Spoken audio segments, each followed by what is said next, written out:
circle. The payroll and personnel circle involve the employment and payment of all employees. Labor is an important consideration in the valuation of inventory in manufacturing, construction, and others industry.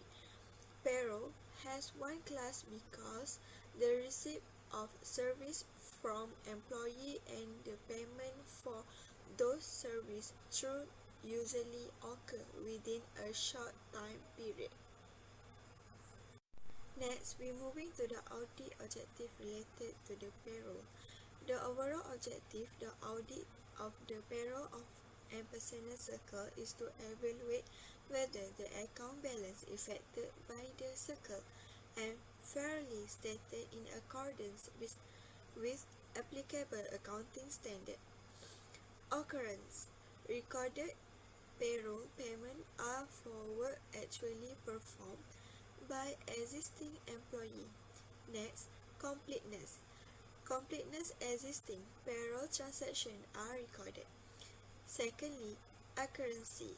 Accuracy recorded payroll transactions are for the amount of time actually worked and are at the proper pay rates.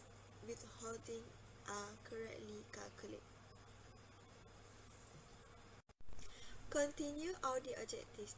Posting and summarization. Payroll transactions are currently included in the payroll master file and are currently summarized. Next, classification.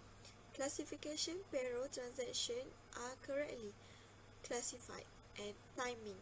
Timing payroll transactions are recorded on the correct date and time. Class of transactions related to payroll and personnel circle.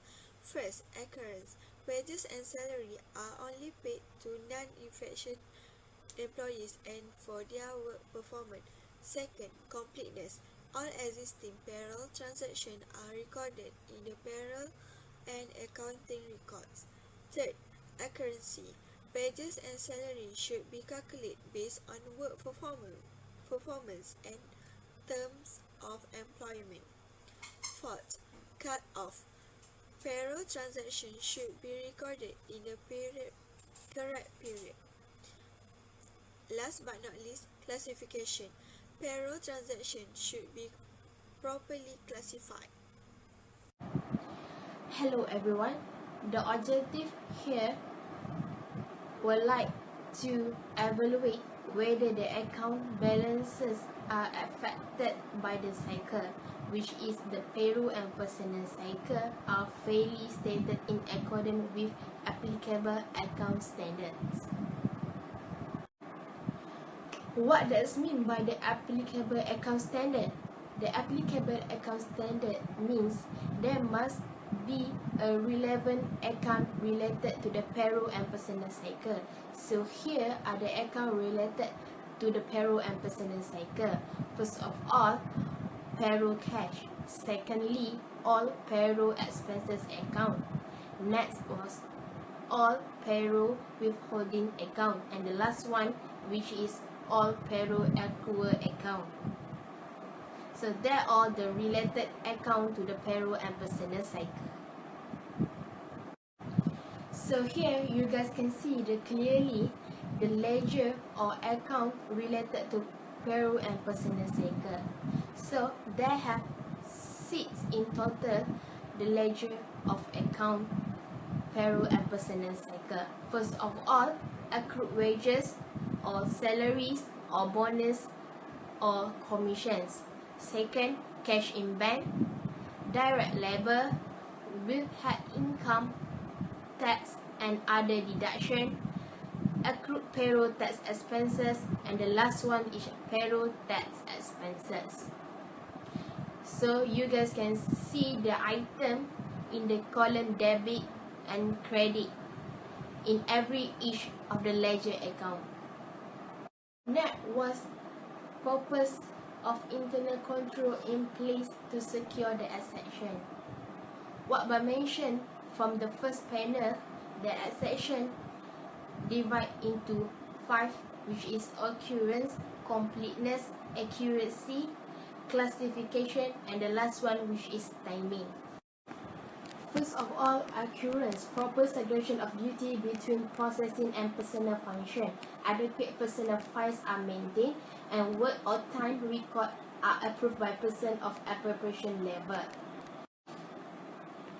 Secondly was completeness. Update a record for status and leavers should be maintained by personnel office, and payroll processing function is provided with update information about leavers. Next was from accuracy, internal verification to ensure that the calculation of wages and salaries is an agreement with records of work performed and terms of employment. Continue to classification, proper internal verification and approval for account charged to payroll. The last one, which is timing, notice of addition, termination and charge in pay rates and deduction reported promptly to payroll processing function. So I think that this is all for me. I pass to next final. I'm gonna explain about test of control and substantive test of transactions for every classes of transactions, started from the occurrence. For the occurrence, test of controls consists of examine time records for indication of approvals. Second, review human resource policies. Third, examine human resource files. Fourth, review organization chart, discuss with employees and observe duty being performed. For the substantive test of transactions, first, review the payroll journal, general ledger, and payroll earnings records for large or unusual amounts. Second, compare cancelled check or direct deposit information with human resource records. And lastly, compare cancelled checks with payroll journal for name, amount, and date. For completeness, test of control consists of amount for sequence of payroll checks. Second, discuss with employees and observe reconciliations. For substantive test of transactions, consists of reconcile the disbursement in the payroll journal with the disbursement on the payroll bank statement. And lastly, they prove the bank reconciliations. For the accuracy, test of control consists of examine indication of internal verifications. Second, examine file of batch total for initial of data control job. Third is examine payroll records for indication of authorization. Fourth, examine authorization in human resource file. For the substantive test of transaction, consists of recompute hours worked from time records, compare pay rates, unit contract, approval by board of directors or other sources. Third is check withholdings by referring to tax tables and authorization form in human resource files. And lastly, compare cancelled check or direct deposit with payroll journal judgment, payroll journal for amount. For the classifications, test of control consists of just two tests, which is review charts of accounts and examine indications of internal verifications.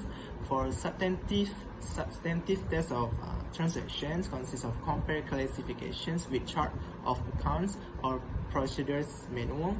And lastly, review time record for employee department and job ticket for job assignment and trace through to label distribution. And lastly, for timing, test of control consists of examine procedures manual and observe when recording take place. And second is examine indication of internal verifications. And then for the substantive test of transactions consists of compare date of recorded payment in the payroll journal with date on cancelled check or direct deposit and time records. And lastly, they compare date on check with date the check cleared the bank. Okay, here we go again. What is audit evidence? Have you ever wondered what is the sample given by any firm to the person who audited that we often call auditor, right? So I'm going to talk about audit evidence today. What is defined by audit evidence? It is defined as an evidence that were obtained by auditors during a financial year, during the financial audit, and recorded in the audit working papers. What is the purpose? First, to identify client business risks affecting payroll, to set performance materiality, and to assess inherent risks. Third, to assess control risk and perform related tests. Fourth, to perform substantive analytical procedure. And fifth, to design and perform tests of detail of balances for liability and expenses account.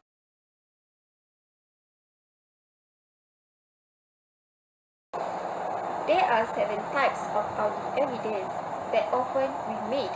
First is physical examinations, second is confirmation, third is documentations, fourth is observations, fifth is analytical procedure, sixth is inquiries of the client, and last is reperformance. Okay, what about audit procedure in payroll cycle? First, for non-existent employees, we have to trace the selected transaction recorded in the payroll journey to the personnel department to determine whether the employees were actually employed during the payroll period. Second, for terminated employees, what would we do? We have to selecting several files from the personnel department, personnel records for employees who were terminated in the current year to determine whether each received his or her termination pay in accordance with company policy. To examine the payroll records in the subsequent period to ascertain that the employee is no longer being paid. Third, for audit procedure in payroll cycle is unclaimed wages. Requesting a surplus payroll payoff, where each employee must pick up and sign for his or her check in the presence of a supervisor and the auditor itself. Investigating those unclaimed wages to determine whether an unclaimed check is fraudulent. Fourth, for fraudulent hours, we have to reconciling the total hours paid according to the payroll record with an independent records of the hours worked. Second step is examining evidence of proper authorization for payrolls. It is ordinarily easier for the client to prevent this type of defalcation by adequate controls than for the auditors to detect it. Next is for question 9, which is the possible misstatement. There are few possible misstatements in payroll cycles. First is misstatement of payroll expense account. Second is misstatement of direct labor and inventory. Third is misstatement of commissions, expense and commission liability. Fourth is misstatement of payroll tax expense and payroll tax liability. And fifth is misstatement of accrued payroll taxes and expense. Here are the analytical procedure for every possible misstatement in the payroll cycles. First is for possible misstatement of payroll expense account. The analytical procedure is to compare payroll expense account balances with previous years. Second is for misstatement of direct labor and inventory. The analytical procedure is to compare direct labor as a percentage of sales with previous year. Is for misstatement of commission expense and commission liability. The analytical procedure is to compare commission expense as a percentage of sales with previous year. Fourth is for misstatement of payroll tax expense and payroll tax liability. The analytical procedure is to compare payroll tax expense as a percentage of salaries and wages with prior years. And lastly, for misstatement of accrued payroll taxes and expense, the analytical procedure is to compare accrued payroll tax account with prior years.